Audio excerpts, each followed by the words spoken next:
I'll do a better job of introducing the panel here, and we'll start with Kimberly Jackson, the Managing Director at AVROKO.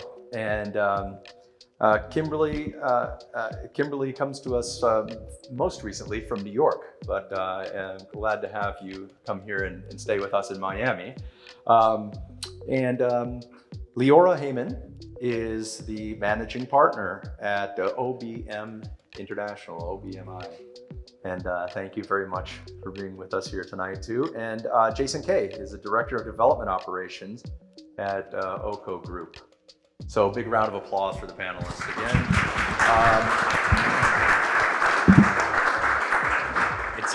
We're very happy to have such a great group of peers here. And these three are going to be extremely honest with you all right now.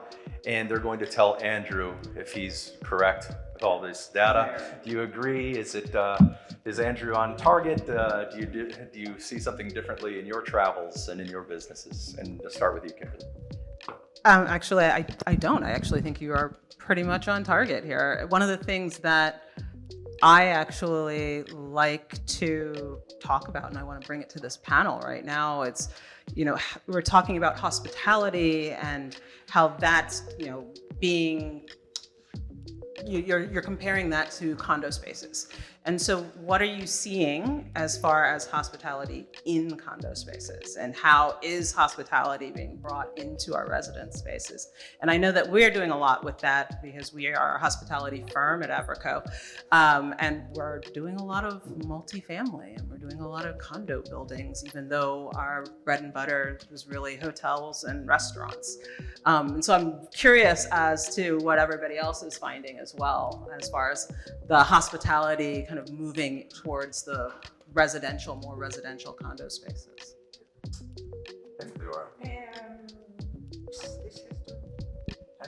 Is it on? Can you hear me? Yeah. Perfect. Yeah. Okay, so yes, I think and we think the hospitality sector is going to grow. It has a great future. People are going to travel more and more. It's a global world today, so every place is accessible. People will want hotels. We're also talking earlier about people needing to meet because we work more online. We're more away from people in our daily work. We work from home, and so we are looking for other ways to meet, and traveling is one of those great ways to do that.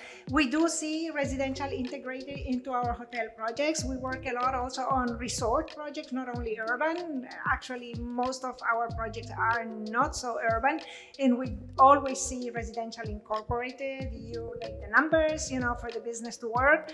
It has to have the residences. It gives a lot of flexibility to the operator. They can add them to their room pool.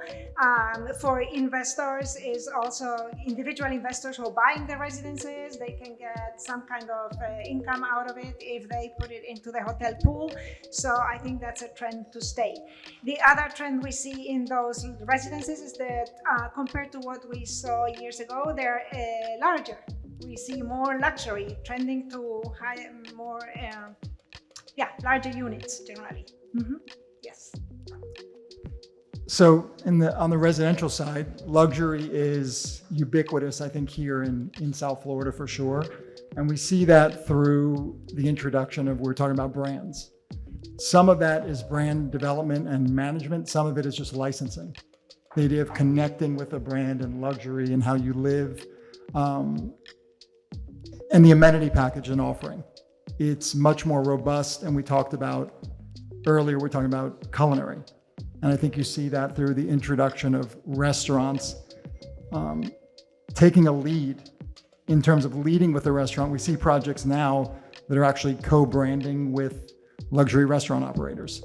So I think the whole idea of creating an environment where you're completely insulated and you have your whole life there where you don't need to leave your residence is how we're trending. And I think the interesting part is looking at hotel brands. Are we genuinely connecting with a hotel brand on the management side, or are we just kind of utilizing the name? Because I think there's an interesting paradox there where we're not necessarily genuine in terms of our connection with the brand. But the luxury piece is everywhere we look here in South Florida for sure. I was going to say that's the brand dilemma, right? That the brands on the hospitality side are having now, right? Is, you know, a lot of them are saying, okay, we're not going to do just pure condo, because there's a few brands now that are saying, okay, we'll do pure condo, but it needs to have the amenities, right? The spa, the restaurant, and I think from the hospitality side, we've never been more inundated the last 2 years than we have prior. You know, what brands are available? Who's left? You know, I have to build a condo building. Who will do pure residential so I don't have to do necessarily just the hotel piece of it? And then I think, said differently, it'd be great to hear, you know, are the brands, are these developers asking you to design and develop more like residential? The hotels that you're working on, to say, hey, make it feel, I mean, the one hotel here in Miami was that way, right? It feels very homey.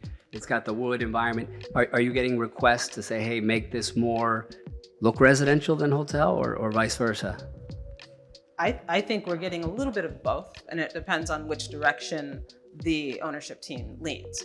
You know, if they are leaning more towards hotel, they want to really just make it feel like a hotel, but make it feel hospitable, make sure it has all of the amenities. But if we're leaning more towards condotel or towards pure condo, yes, obviously they want that to feel a little bit more home-like. They do ask for more options, more customizations, and things like that towards the condotel and condo side than they would ever with just pure hotel side. I'd say that what we see most is a call for consistency. You know, the brand has to translate from the hotel to the residences, and has to be very clear and very visible to the buyer, to the user, so that whatever the style is, whether it's, you know, more homey or less homey, but it has to be consistent. I was saying, you know, for me, I think going the route of stealth branding and having something that's really unique and genuine. So, you know, while I like connecting with a brand because it may work economically, I think in terms of creating legacy projects, I think finding ways to design and create projects that are non-branded. And I think we see that, and I think on the design side, I think the ladies would certainly appreciate the opportunity to work within those confines as opposed to being solely reliant upon a brand and brand standards. The ability to really think creatively and uniquely, I think, is where I know we're headed. Yeah, Jason, this is a good opportunity to talk about, we're talking about luxury hospitality, right? And Jason and OKO Group are involved in a fantastic office building called 830 Brickell. I'm sure everyone's aware of this one.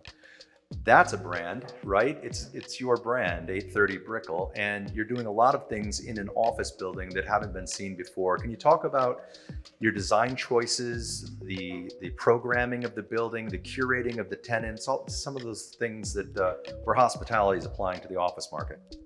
Well, we're lucky. I mean, it's becoming a brand. We're not open yet, but we hope it's a brand that people feel fondly of and for. We're blessed in that from a timing perspective, we're fully leased up, and we have some of the finest tenants anywhere in the world. I think everyone's somewhat familiar with who they are. But I think what led to that little bit of, as I said, timing, but also the uniqueness. There hasn't been a product like what we're delivering in at least over a decade. We're incorporating, first and foremost, it's going to be uber exclusive, very safe, super high-end luxury services. We are bringing in 3 different culinary options for the building. So one that's going to be on the ground level, that's going to be a wonderful commercial restaurant operation. The other is going to be exclusive only for our tenants in our sky lobby on the 30th floor, which is going to be, again, world-class cuisine where you do not have to leave your environment on a day-to-day. And then there's going to be a 2-story rooftop restaurant as well, restaurant and bar overlooking the entire city. So that alone was an enormous attraction for our tenants.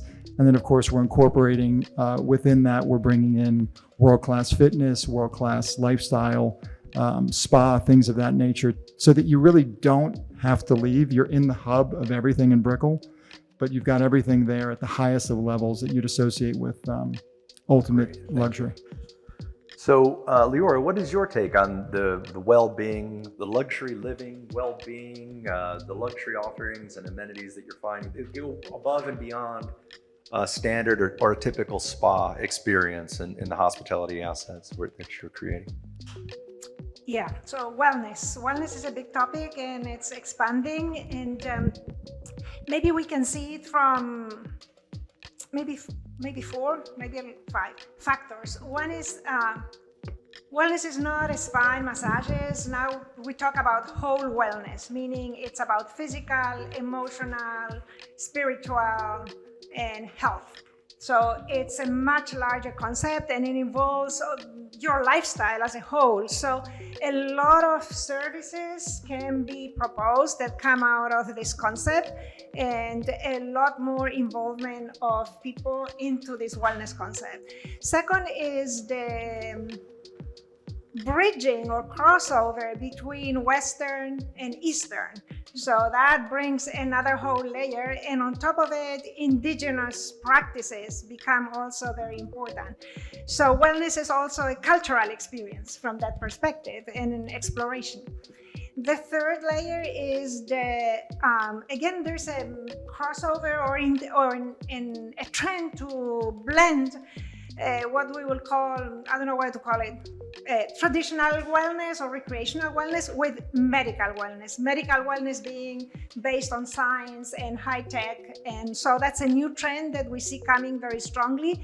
I don't think it's totally positioned yet. There is explorations, and we can talk more about that, what we see in projects that we have done. We have one project that we designed and one that we're looking into now, and there's some challenges there. And so that's the crossover between, as I say, traditional wellness and medical, and that's number 3. And number 4 is the linkage that we can make between wellness and sustainability. People are really interested in sustainability, and if we look at whole wellness and we think about healthy eating and sourcing from local sources for our eating, or using indigenous practices for wellness, it all links to sustainability. So that is also another story that can build up this wellness aspect. And so I think we're in the era of wellness, and you're seeing it in office buildings and hospitality, in residential. So it's really everywhere. Now the numbers have to make it, so that's a challenge sometimes. Can we offer all of these services? Are people willing to pay for it? How much do I have to do in order for this? It's an amenity that is wanted, required, and we have to make it really income producing for it to work in the long term. Yeah, that's fascinating. So we've all touched on the 5 C's, right?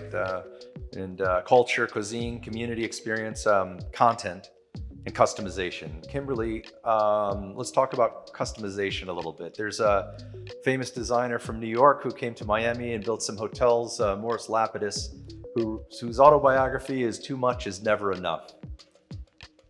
Is there such a thing as too much customization, or is too much never enough?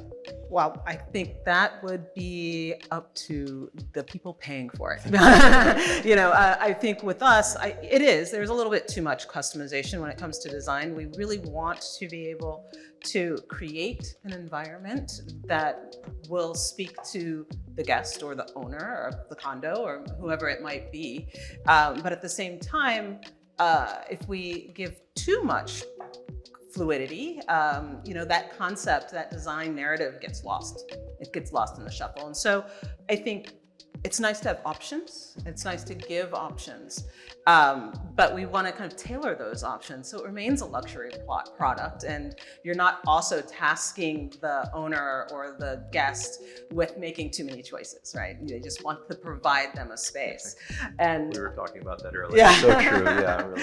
I think one of the other things that we like to think about is, and it's part of customization, but it's also part of our design thinking, and it's called hospitable thinking, actually. And we talk about the environmental psychology of spaces and what people really want from their environment. And so this one touches on significance. People really want to feel significant. They want to have their choices. They want to be realized. They want to feel that the design is speaking to them and it's for them, and even in operations, what is being special for them. So that's one of the things we talk about. We also talk about safety.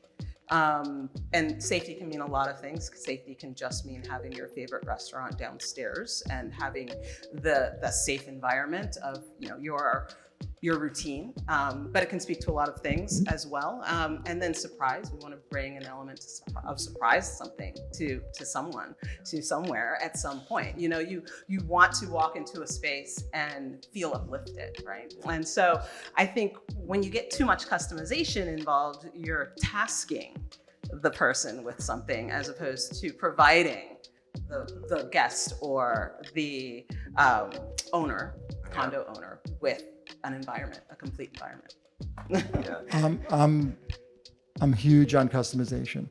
I think there can't be, at least in the luxury condo world, I've seen my experiences, there can't be enough of it. How you deliver it is the key, where you don't impose a standard in a way, you kind of just naturally have it organically flow.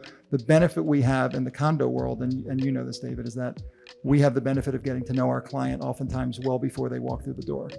So if you're good at what you do or great at what you do, you have the time to build that rapport, build that relationship, and almost design the lifestyle around them. Don't have so much of that luxury or lead time in a hotel. So they're very different. And I will tell you, I don't care how gorgeous your product is. It could be $1 billion product. They always talk to you about the smallest little thing. It could be the littlest detail. It could be the way you package something in a media room, or the little gift you give them on balance. Whatever it is at that highest of level, and we're talking $15, $20 million units, they still appreciate the small things. So in my experience, there can never be too much of that. It's interesting. I'm going to ask, because I want to continue this conversation actually. Do you find that in condotel as well? Or is this very specific to the condo market where there is the luxury of time and personalization with a specific owner? Well, condo hotel is by its nature condo, but I don't believe the model is as sustainable. We've seen the challenges here in our market where it's struggled. Let's put it mildly. But I think the same principle should apply. It shouldn't matter. They're still owners in the building, even if they're there for 6 months, 9 months, or they're putting their unit in the rental program for extended periods of time. It's harder by its nature, more transient people. So it's more difficult, but I think it's still achievable. Yeah. I'll throw in a disruptive thought in the hospitality. I think it's different in the residential aspect, but we travel to be taken out of our box. Paiko Iyer, who's a very renowned travel writer, he says we travel to get lost, and then we travel to find ourselves, right? And so excess customization or personalization means you are not moving out of your comfort zone. And when we travel, it's to discover. And so there has to be a customization, but in the hospitality experience itself, we want to take the guest through what we want to give them, this unique experience. And they may be challenged, and it may be a little bit uncomfortable in certain moments, in an activity or here or there, but that's what we will remember, because that's where we went out of our comfort zone. So I'm throwing that in because there has to be customization in hospitality, but there's also the very intentional aspect of the story we're telling and the experience we want to deliver. Yes, Liora, you had mentioned that once on one of our calls when you talked about the culture of the space, the local culture, the local story, the local history. Can you expand on that a little bit for the audience, just maybe a specific example of a property where you've done this? Yeah, among the 5 C's that you mentioned, the first one is culture. And I read, culture, and for me, and for us as OBMI, there's more than culture, there's also site and place. Because when we travel to this particular destination. And what we want to convey to our guests through our design is the sense of place of that particular location, that landscape, the temperature, the views, maybe the materials, if it's dry, or the wild nature, whatever makes that a unique place. And in luxury destinations, the place itself is always marvelous, because otherwise it wouldn't be a luxury destination. So we as designers have the privilege, but also the responsibility to work in that place so that we add value to it and we don't take value out of something that's already valuable. It's a huge responsibility. And that's why when we design, we immerse ourselves in the culture, the history, the place, the materials, the views, whatever makes, and that we will use for our story. We will layer on top of it a story. That's what we want to convey through design. So it's an immersive design process in order to get our guests an immersive experience. And I want, from our perspective, I also want to say, there are those 5 C's, but for us, there may be the 4 S's. And I heard you mention several S's, which was nice. For us, is storytelling, sense of place, self-discovery, sustainable, and lastly, a sensible operation, because this has to work. Has to make money, correct. Good. Well, Kimberly, can you talk to us more about sustainability? Let's maybe transition more to like food. Talk about the sustainability when you're thinking about hospitality assets and the restaurants and the services that are provided there. Yeah, I can talk about it through design and food. Mm-hmm. In design, and unfortunately, I don't have such positive news from my perspective, but I think we're trying as an industry, as the hospitality industry is trying to get to a sustainable place. There are efforts. I don't see as much effort as I would personally like to in both design and in food. I would love to see us really focus in on more sustainably in materials.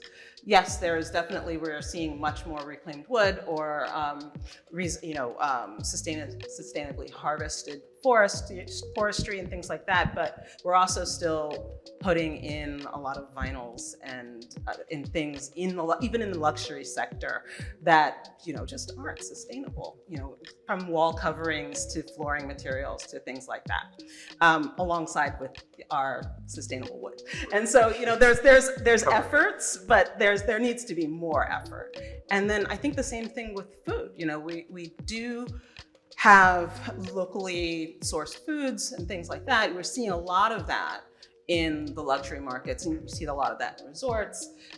But at the same time, we also pile on a lot of shrimp, which is one of the most destructive things. And I'm an omnivore, by the way, so I'm a part of this. I'm not like preaching or anything. Nothing I'm against totally the shrimp. part of this. But we aren't doing our best efforts, put it that way. We are making strides, but there could be bigger steps and in both sides of the spectrum. Great, thank you.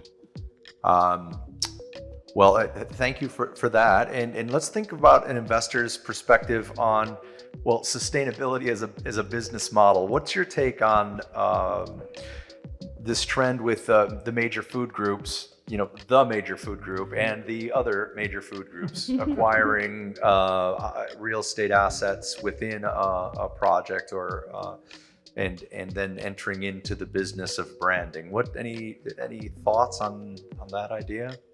I think I know the project you're speaking of, just down the street from us. So I think it makes sense. I think, again, going back to the idea that you can live in an environment where you have access to wonderful food, to a great environment, but yet also finding a way to maintain your privacy.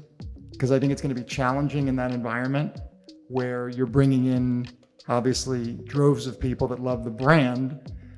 But I think the difference is that you have the commercial aspect of it, you have the restaurant operation, and then you're going to have within that particular environment that we're referring to, which is a project down the street, you're also going to have them managing all the internal F&B within the condominium. And so that's, I think, the benefit where you're not just buying a brand to sell it, you're actually having them deliver within the confines of the condominium, which should be unique and genuine. And also, I will tell you that not doing it in a way where they're just replicating what they've done elsewhere, because that's the biggest thing from a design standpoint. I don't need you to take something that's been done in design districts and plop it in a condominium. So it's being customized and designed in a way that works within the condo. I was gonna just add, I mean, historically, if you look at hotel operations, it's been a rooms revenue focus, right? How do I drive the most revenue per room? And then F&B, food and beverage, is always a secondary concept. And I think it's been something that we've, over the last decade, come a really, far along, particularly with the brands who have said, you're right, we deliver, where we maximize values on the rooms revenue, people know what the brands are, et cetera, and we're bifurcating the food and beverage to a third party who does that very well. And I think that bifurcation, there was a time probably up to 10 years ago where I said, no, it has to be our restaurant, right? Or it has to be with this brand. And for years, it still is in the industry, in the hotel space, we call it a 3-meal, right? You gotta serve 3 meals. I mean, it's the most generic name ever, right? How many 3 meals do you have? You say, what? Who's gonna operate it? Who's gonna run it? So I think it's one of those where you talk about customization, the food and beverage in the hotel. We've come a long way, and it hasn't been that long. It's probably been 10, 15 years of really bifurcating the food and beverage from the hotel operations. From the standpoint of design, you find that, are they leading the hotel developers with F&B? Because I see a lot of that where it's almost become an attraction to get you to the property as opposed to the reverse. Are you seeing that in terms of the design? Yes, we see the restaurant, the F&B brand, an attractor to, especially in urban areas, that's a fact, and increasingly part of the revenue. That's terrific. So let's talk a little bit about culture and community, a little bit more, Liora, maybe as it relates to the unique destinations and more luxury hospitality. That's what we're here for. So so for us and as designers, and for you probably too, culture and history and heritage are extremely important. I'm seeing some of our slides around there going. As I said, we are very keen in capturing that and telling that story. And some of our projects, Royal Mansour, which is past before there, you see it, is a new build project. And now it's already several years old, but it was at that time a new build, but totally representative of the local culture, the local building practices. And its intent was to showcase, this is in Morocco, showcase the Moroccan architecture, the Moroccan way of living with narrow streets. It follows like a village type of environment, the filtered light, the materials, the local craftsmanship, and so to really tell the story of Morocco. We work in other projects with heritage buildings that we're incorporating, or more recently in a hunting lodge in South Africa, irregular forms, curved shapes that blend into the land with roofs that are thatched roofs using the local material, incorporating trees into the actual architecture. So every project is unique to its site, into its culture and its materials, because we have to tell the culture of the place. That's why we travel, as I said before. So that's the identity of OBMI projects, is each one is completely different. You will not see a OBMI style. It's really the style that is relevant for that particular location, and also represents the dream of that particular client, because luxury hospitality clients are dreamers and they have trophy projects. And so all of that has to be put in there too. Mm-hmm. Can I ask, and how do you do it without giving your secret sauce away? Without giving your secret sauce away, how do you do it? How do you learn the Moroccan culture, the South African culture? Spend time there, books, travel, people who have lived there. Our team is extremely global. We have, 24 different countries, 18 different languages. So all of that enriches the knowledge. And also the outsider eye, it's good to have somebody who knows the culture intimately, but the outsider eye also discovers things that the internal eye takes for granted. So even the outsider eye is important to put in relevance that the local culture may not see. Great. Kimberly, can you this is a little bit off track, but you can handle this. Can you tell us about a hospitality experience that you've had recently that really, really, knocked your socks off, surprised you, something that, something that you didn't see coming, but you will incorporate into your next assignment? Oh, that's a really good one. It's funny because I haven't been traveling as much recently and haven't been going to visit as many, luxury properties recently, but I do remember going to this one hotel, not one hotel, but this Sure. one hotel that I spent some time in Tokyo, actually. And just walking into the room, the way that everything was presented was just impeccable. Down to, how the slippers were placed on the floor right by the door, and just all these little tiny moves that they did to make sure that you felt immediately welcome into the guest room. And I think that's where the surprise comes in, where you're like, wow, they really kind of turned it up a notch just for you. Oh, wait, it's a little bit of significance too, because I felt like they did it for me. Yeah, you mentioned that significance. Exactly. That's something that you felt important, that they took care of every single detail for you and laid it out just right. Exactly. That's And so a lot great. of that is design, but some of that is just operational and Thoughtfulness. the brand thinking through the guest Yeah. experience and the guest journey. Great But hospitality. the brilliance is making you feel that way. Yes. So it's like, I'm the only one. Everyone wants to feel that way, and they executed it. And you turned around, and the next people came in, and it was Yeah, it's exactly the same way. Yeah. Same deal. Yeah. Paying for the feeling, Yes. Exactly. right? And you'll come back for it. Was it the product or the people? Because it's, for me, when you talk about the environment you were in, it was clearly that culture is very people driven, very hospitable, very deferential. And so getting that there is rather normal. It's unlikely you'd get that here. It's interesting. Much less likely that you'd get that here. Yeah, I think it was both the product and the people, and it was the combination of the two, which actually is the fourth S that I didn't mention, which is synergy. And, taking all of the above and just making it the combined effort, making it more than its individual parts, bringing that feeling to the guest. Okay, well, this has been great. So thank you all for the contribution, and thanks for this great group. It's 2013, and we just cannot have a talk without mentioning AI. It's been legislated. So can you have 2023. What year are we? 2023. Oh yeah. That was AI. Yeah. That was ChatGPT talking to him. Yeah, so I heard some whispers. I just wasn't me or. I'm ahead of my time, or a year behind, one or the other. We don't know. So anyway, let's talk about that because it's been legislated.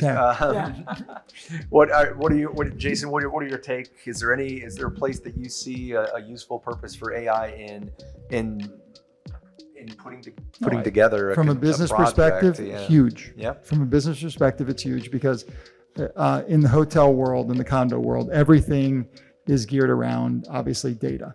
Right? So it's very data driven. So the more data, the more you can kind of drill down and cull down on that. Reservations networks, OTA, like the ability to keep your client in-house, not use OTAs and not use outside wholesalers on the hotel side is huge. So rewards, that's critical to the success, and that's why the largest brands in the world are continuing to scoop up smaller brands. the key on the luxury side from a client perspective, I think when people try to jam it down your throat, it's frustrating and it's annoying to tell you, how you need to live your life, and the fact that you still can't talk to a human being. I'm going to dictate to you, right, how you're going to have your experience because it's efficient for me to the bottom line. It saves a lot on labor, but to me, it detracts from the quality of the experience.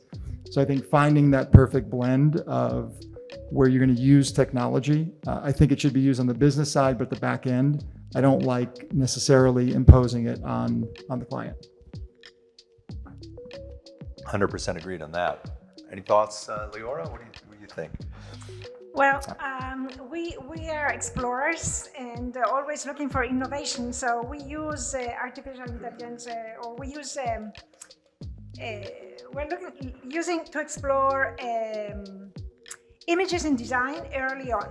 So we have a super expert, Drew Gilbert, in our company. He uses Midjourney, and in general, other designers use it to explore images, ideas, concepts that can be developed, can be expressed very quickly with different variations in discussions with the clients to establish a vision and a design direction.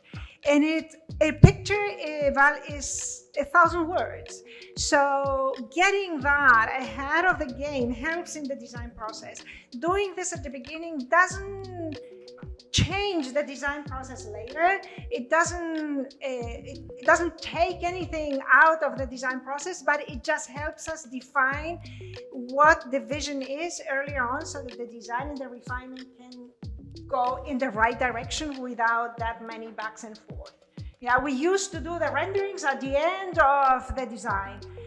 Then we did them at the beginning, but with a full project. Now we can do images without a project early on, just to explore this character, this sense of place, these ideas. So that we are doing, and I think it's going to stay, and it's going to develop further, and it's going to be a big impact in our industry.